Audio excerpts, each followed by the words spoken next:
नमस्कार। आज मैं प्रयोजनमूलक हिंदी की अवधारणा एवं उसकी दिशाओं पर बातचीत कर रही हूँ।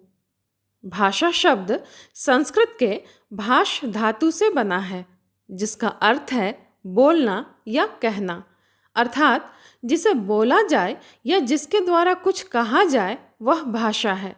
भाषा विचारों की अभिव्यक्ति का सशक्त माध्यम होती है। साथ ही साथ वह सांस्कृतिक चेतना और साहित्यिक परंपरा की संवाहिका होती है। भाषा की विकासशीलता ही उसकी जीवंतता का परिचायक है। आवश्यकतानुसार भाषा में बदलाव भी होते रहते हैं। मूलतः भाषा के दो पक्ष या प्रकार होते हैं। पहला सौंदर्यपरक और दूसरा प्रयोजनपरक। सौंदर्यपरक अनुभूतियों के आलंबन के रूप में भाषा सर्जनात्मक होती है, जिसका विकास साहित्यिक भाषा के रूप में परिलक्षित होता है। कहानी, उपन्यास, नाटक, कविता आदि में यह भाषा प्रमुख होती है, जो स्वयं में देश विदेश के सामाजिक, सांस्कृतिक और धार्मिक मूल्यों को समाहित किए रहती है। भाषा के दूसरे पक्ष यानी प्रयोजन परक का संबंध हमारी सामाजिक आवश्यकताओं से जुड़ा होता है। प्रयोजन शब्द से तात्पर्य है उद्देश्य। जिस भाषा का प्रयोग किसी विशेष प्रयोजन की सिद्धि के लिए किया जाता है, उसे प्रयोजनमूलक भाषा कहा जाता है।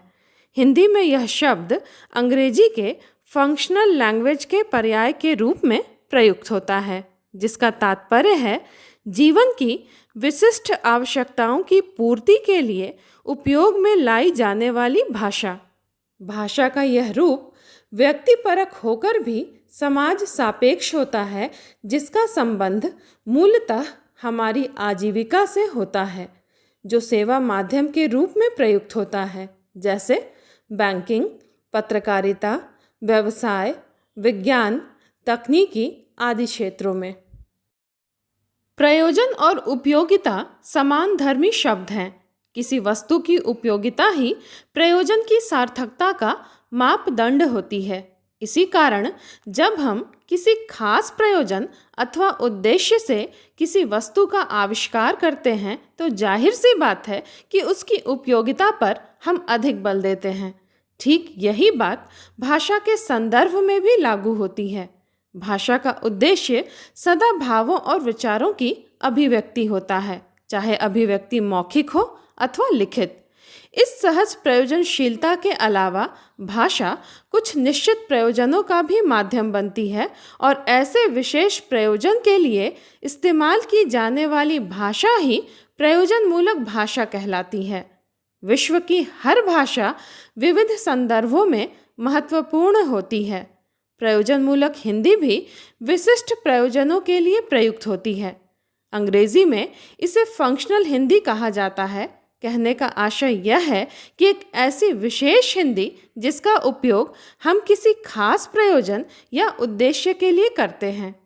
इसे व्यवहारिक हिंदी, प्रकार्यात्मक हिंदी, कामकाजी हिंदी की संज्ञा भी दी जाती है। किंतु प्रयोजनमूलक हिंदी और व्यवहारिक हिंदी नामकरण को लेकर भाषाविदों में प्रायः कुछ न कुछ मतभेद है। एक तरफ रमा प्रसन्न नायक ने इसे व्यवहारिक हिंदी कहना उचित समझा है, तो दूसरी ओर डॉक्टर नगेंद्र और डॉक्टर ब्रजेश्वर वर्मा ने प्रयोजनमूलक शब्द का प्रयोग ही उचित माना है। श्री नायक अपनी धारणा की पुष्टि हेतु यह तर्क देते हैं कि प्रयोजनमूलक संबोधन से ऐसा लगता है कि इसके अतिरिक्त जो है वह निष्प्रयोजन परक है। इसके विपरीत डॉक्टर नगेंद्र ने प्रयोजनमूलक हिंदी शब्द के प्रयोग पर बल देते हुए कहा है, वस्तुतः प्रयोजनमूलक हिंदी के विपरीत अगर कोई हिंदी है तो वह निष्प्रयोजन मूलक नहीं वरन आनंद मूलक हिंदी है। आनंद व्यक्ति सापेक्ष है और प्रयोजन समाज सापेक्ष। आनंद स्वकेंद्रित होता है और प्रयोजन समाज की ओर इशारा करता है। डॉक्टर ब्रजेश्वर वर्मा ने भी निष्प्रयोजन मूलक हिंदी की कल्पना को नकारते हुए लिखा है, निष्प्रयोजन हिंदी कोई चीज़ नहीं है, लेकिन प्रयोजनमूलक विशेषण उसके व्यवहारिक पक्ष को अधिक उजागर करने के लिए प्रयुक्त किया गया। व्यवहारिक हिंदी के नामकरण में भाषाविदों के मध्य एक भ्रम यह भी होता है कि यह सामान्य स्तर की भाषा है। इस संबंध में डॉक्टर विनोद गोदरे ने लिखा है, व्यवहारिक हिंदी नामकरण के साथ एक भ्रम यह भी जुड़ जाता है कि व्यवहारिक हिंदी का अर्थ ऐसी हिंदी से है जिसमें व्याकरण एवं सामाजिक आचरण के बजाय व्यवहारिक उपयोग पर अधिक बल दिया जाता है। ऐसी भाषा जिसकी संरचना में व्याकरण की अनिवार्यता की बजाय व्यवहारिक उपयोगिता अधिक हो। इसके विपरीत प्रयोजनमूलक भाषा में प्रशासन, संपर्क तथा संप्रेषण आवश्यक होता है और उसमें उच्चरित वाक्य प्रयोग से लेकर लिखित वाक्य तक व्याकरण सम्मत शुद्धता एवं सामाजिक भद्रता का आग्रह होता है। उक्त कथन से स्पष्ट है कि व्यवहारिक हिंदी की तुलना में प्रयोजनमूलक हिंदी संबोधन अधिक उपयुक्त, संगत, स्पष्ट तथा सरल है। वहीं प्रकार्यात्मक हिंदी संबोधन तकनीकी का भ्रम उत्पन्न करता है और कामकाजी हिंदी घरेलू होने का। अतः अन्य नामों की अपेक्षा प्रयोजनमूलक हिंदी नामकरण ही सर्वथा उचित है। विद्वानों द्वारा प्रस्तुत प्रयोजनमूलक हिंदी की परिभाषाएं निम्न हैं। मोटूरी सत्यनारायण ने लिखा है, जीवन की आवश्यकताओं की पूर्ति के लिए उपयोग में लाई जाने वाली हिंदी ही प्रयोजनमूलक हिंदी है। डॉक्टर दिलीप सिंह के अनुसार जीवन और समाज की विभिन्न आवश्यकताओं, दायित्वों की पूर्ति के लिए उपयोग में लाई जाने वाली हिंदी ही प्रयोजनमूलक हिंदी है। डॉक्टर विनोद गोदरे ने स्पष्ट किया है, जीवन जगत की विभिन्न आवश्यकताओं अथवा लोक व्यवहार, उच्च शिक्षा तंत्र, जीविकोपार्जन आदि के लिए विशेष अभ्यास ज्ञान के द्वारा विशेष शब्दावली में विशेष अभिव्यक्ति इकाइयों एवं संप्रेषण कौशल से समाज सापेक्ष व्यवहारिक प्रयोजनों की संपूर्ति के लिए प्रयुक्त की जाने वाली विशेष भाषा प्रयुक्तियों को प्रयोजनमूलक हिंदी कहा जा सकता है। सार रूप में प्रयोजनमूलक हिंदी की विशेषताएं इस प्रकार निश्चित की जा सकती हैं। पहला, प्रयोजनमूलक हिंदी भाषा के समस्त मानक रूपों को समेटी रहती है। दूसरा, भाषा का यह रूप साध्य नहीं, केवल साधन है। तीसरा, प्रयोजनमूलक हिंदी अधिगमित अर्थात विशेष उद्देश्य से प्रयत्नपूर्वक सीखी जाने वाली भाषा है। चौथा, प्रयोजनमूलक भाषा की अभिव्यक्ति शैली शुद्ध, वाच्यार्थ प्रधान, गंभीर तथा अलंकार आदि से मुक्त, सीधी, सरल, स्पष्ट और एकार्थक होती है। पांचवा, सामान्य भाषा व्यक्ति की पहली आवश्यकता है, पर प्रयोजनमूलक भाषा की आवश्यकता उसके बाद होती है। छठा, सामान्य भाषा मनुष्य अनायास अपने प्रारंभिक जीवन में सीख लेता है, परंतु प्रयोजनमूलक भाषा एक अर्जित भाषा है जिसे सप्रयास ग्रहण किया जा सकता है। सातवां, प्रयोजनमूलक भाषा में संवेदना का अभाव और विचारों की प्रधानता होती है। भाषा का यह रूप औपचारिक होता है। जैसे सामान्य भाषा में हम किसी से कहते हैं पैसे दे दो, परंतु प्रयोजनमूलक हिंदी में हम कहेंगे भुगतान करें।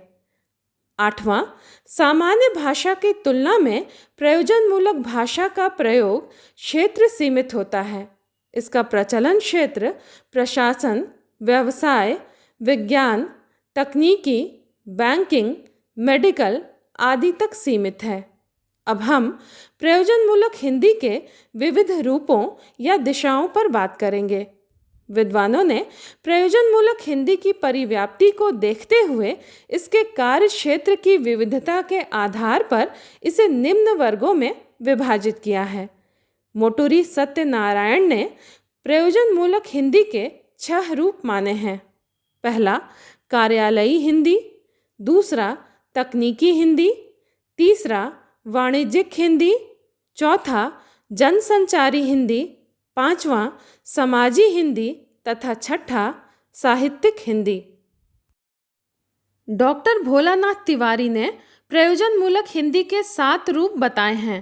पहला बोलचाल की हिंदी, दूसरा व्यापारी हिंदी, तीसरा कार्यालयी हिंदी, चौथा शास्त्रीय हिंदी, पांचवा तकनीकी हिंदी, छठा साहित्यिक हिंदी तथा सातवां समाजी हिंदी। डॉक्टर तिवारी ने इन प्रमुख रूपों के कई उपरूपों का भी संकेत किया है, जैसे व्यापारी हिंदी में मंडियों की भाषा, सट्टा बाजार की भाषा, शास्त्रीय हिंदी में संगीत शास्त्र, काव्य शास्त्र, राजनीति शास्त्र, योग शास्त्र आदि की भाषा, तकनीकी हिंदी में इंजीनियरिंग, प्रेस, फैक्ट्री, मिल, बढ़ईगिरी आदि की भाषा, साहित्यिक हिंदी में कविता, कला और विभिन्न साहित्यिक विधाओं की भाषा, समाजी हिंदी में सामाजिक कार्यकर्ताओं द्वारा व्यवहार में लाई जाने वाली भाषा। डॉक्टर दिलीप सिंह ने प्रयोजन मूलक हिंदी के प्रमुखता 5 वर्ग माने हैं। पहला वैज्ञानिक और तकनीकी हिंदी, दूसरा विधि की हिंदी, तीसरा प्रशासनिक या कार्यालयी हिंदी, चौथा जनसंचार माध्यमों की हिंदी और पांचवा वाणिज्य और व्यावसायिक हिंदी। कई विद्वानों ने प्रयोजन मूलक हिंदी के रूपों में सामान्य व्यवहार की भाषा और साहित्यिक भाषा को भी शामिल किया है, परंतु प्रयोजन मूलक हिंदी का स्वरूप निर्धारण ही उक्त दोनों भाषा वर्ग से अलग है। अपने लक्ष्य के धरातल पर साहित्यिक भाषा से यह अलग है और विशेष प्रयोजन के धरातल पर सामान्य भाषा से। प्रयोजन मूलक हिंदी के उपर्युक्त 5 प्रमुख रूपों का परिचय इस प्रकार दिया जा सकता है। पहला वैज्ञानिक और तकनीकी हिंदी। इस रूप के अंतर्गत भौतिक, रसायन, वनस्पति और जीव विज्ञान से संबंधित भाषा, प्रेस, फैक्ट्री, मिल, इंजीनियरी आदि का भाषा रूप है। इस रूप में हिंदी वैज्ञानिक उपलब्धियों, अभियांत्रिकी आदि की शब्दावली एवं कार्य व्यापार के संप्रेषण में पूरी तरह सफल है। वैज्ञानिक एवं तकनीकी शब्दावली आयोग ने वैज्ञानिक एवं तकनीकी शब्दावलियों तथा कोशों का निर्माण कर हिंदी की इस महत्तम प्रयुक्ति को विकसित एवं प्रचलित करने का महत्वपूर्ण कार्य किया है। दूसरा है विधि की हिंदी। विधि का क्षेत्र अत्यंत व्यापक एवं विस्तृत है। विधि का तात्पर्य कानून सम्मत ऐसी व्यवस्था से है जिसका अनुपालन हर नागरिक को करना पड़ता है। न्याय प्रक्रिया का पहला आधार लिखित विधान होने के कारण संविधान, अधिनियम, नियम, अनुबंध आदि से संबंधित दस्तावेज विधि के अंतर्गत आते हैं। न्याय प्रक्रिया से जुड़े निर्णय, मामले से संबंधित बयान, साक्ष्य आदि विषय विधि से जुड़े हुए हैं। अतः इन सबके साथ जुड़ी हिंदी विधि की हिंदी कहलाएगी। तीसरा है प्रशासनिक या कार्यालयी हिंदी। प्रशासनिक या कार्यालयी हिंदी का प्रयोग सरकारी, अर्ध सरकारी और गैर सरकारी कार्यालयों में किया जाता है। जैसा कि हम जानते हैं कि कार्यालय की सबसे बड़ी इकाई प्रशासन है, जिसके अंतर्गत सरकार को देश की आर्थिक, राजनीतिक, शैक्षणिक, सामाजिक, साहित्यिक आदि अनेक दृष्टियों से प्रशासन का भार संभालना पड़ता है। अतः इस प्रकार के कार्यों से संबंधित हिंदी प्रशासनिक या कार्यालयी हिंदी कहलाती है। कार्यालयी हिंदी की अपनी विशिष्ट पारिभाषिक शब्दावली, पद रचना एवं वाक्य विन्यास होता है। हिंदी की यह प्रयुक्ति कार्यालयी कामकाज जैसे विभिन्न प्रकार के पत्राचार, मसौदा लेखन, टिप्पणी लेखन, संक्षेपण एवं सार लेखन, प्रतिवेदन अथवा रिपोर्ट, अनुवाद आदि में होती है। चौथा जनसंचार माध्यमों की हिंदी। जनसंचार का अर्थ है वृहत आकार के बिखरे लोगों तक संचार माध्यमों द्वारा सूचनाएं एवं संदेश पहुंचाना। जिस देश की जनसंचार नीति जितनी सशक्त और मजबूत होती है, वह देश उतना ही प्रगतिशील होता है। समाचार पत्र, पत्रिकाओं, विज्ञापन, poster, hoarding, computer, Doordarshan, Akashvani, cinema, video आदि में इसका प्रयोग होता है। इस संदर्भ में जनसंचार माध्यम की हिंदी विषय के अनुरूप शब्दावली से संपन्न है। पांचवा, वाणिज्य और व्यावसायिक हिंदी। प्रयोजन मूलक हिंदी की वाणिज्य और व्यावसायिक प्रयुक्ति का क्षेत्र अत्यंत विस्तृत और व्यापक है। औद्योगिक क्रांति के बाद इसकी व्याप्ति राष्ट्रीय से अंतर्राष्ट्रीय हो गई है। वस्तु के उत्पादन से लेकर उपभोक्ता तक पहुंचने की सारी प्रक्रिया वाणिज्य के अंतर्गत आती है। छोटे छोटे ग्रामीण बाजार, हाटों से सट्टा बाजारों तक, मंडियों से लेकर आयात निर्यात तक, हस्त व्यवसाय के केंद्र से अंतर्राष्ट्रीय कंपनियों तक की गतिविधियों से जुड़ा भाषाई संदर्भ वाणिज्य व्यावसायिक हिंदी के अंतर्गत आता है। साथ ही व्यापार तथा औद्योगिक क्षेत्र से संबंधित सरकारी, अर्ध सरकारी तथा गैर सरकारी प्रतिष्ठानों के कार्यालय, बीमा, बैंक, शेयर बाजार आदि में भी भाषा के इसी रूप का प्रयोग होता है। जैसे उदाहरण के लिए हम कुछ वाक्य लेते हैं। पहला, बाजार आज खामोश है। दूसरा, सोना उछला चांदी लुढ़की। तीसरा, गेहूं के भाव टूटे। चौथा, जीरा फिर भड़का। उपर्युक्त उदाहरणों में खामोश, उछला, लुढ़की, टूटे, भड़का आदि शब्दों का अपना विशिष्ट संदर्भ है तथा इस क्षेत्र में इनका अर्थ सुनिश्चित है। वस्तुतः भाषा का अस्तित्व सामाजिक प्रयोजन की अनुकूलता पर आधारित होता है। ज्यों-ज्यों भाषा का विकास और प्रचार होता है, त्यों-त्यों उसके प्रकार्यात्मक प्रयोजन का क्षेत्र भी व्यापक और विस्तृत होने लगता है।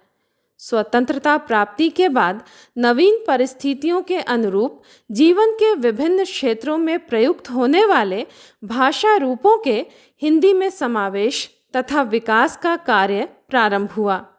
विशेष प्रयोजनों से संबंधित पारिभाषिक शब्दावली के पुनः नियोजन एवं पुनरुत्थान की आवश्यकता हिंदी के संदर्भ में उभरकर सामने आई। प्रायः सभी क्षेत्रों से संबंधित पारिभाषिक शब्दावलियों एवं कोशों की रचना ने इस दिशा में हिंदी के विकास एवं उसे समय के अनुरूप स्वरूप प्रदान करने में योग दिया है। आज हिंदी के व्यापक व्यवहार क्षेत्र में केंद्र एवं राज्य प्रशासन से पत्र व्यवहार, विधान मंडल की कार्यवाही, संसदीय विधियां, कार्यालयी पत्राचार, सरकारी संकल्पों, अधिसूचना, वैज्ञानिक तथा तकनीकी शब्दावली, विधि, बैंकिंग सेवा आदि से संबंधित शब्दावलियां समाहित हैं। तो दूसरी ओर इसने व्यावसायिक पत्रों, विज्ञापनों, दृश्य श्रव्य माध्यमों आदि में भी सफल भूमिका का निर्वाह किया है। इसके अतिरिक्त जीविकोपार्जन में सेवा माध्यम के रूप में प्रयुक्त भाषा के लिए भी यह व्यवहार में आती है। यहाँ एक बात ध्यातव्य है कि प्रायः शिकायत यह की जाती है कि कार्यालयों में प्रयुक्त हिंदी कठिन होती है। कोशिश यह होनी चाहिए कि सरकारी कामकाज में प्रयुक्त होने वाली हिंदी सरल, स्पष्ट और बोधगम्य हो। तब यह निश्चित है कि हिंदी की प्रयोजन मूलक उपयोगिता राष्ट्र की प्रशासनिक व्यवस्था में अपना स्थान बना लेगी। धन्यवाद।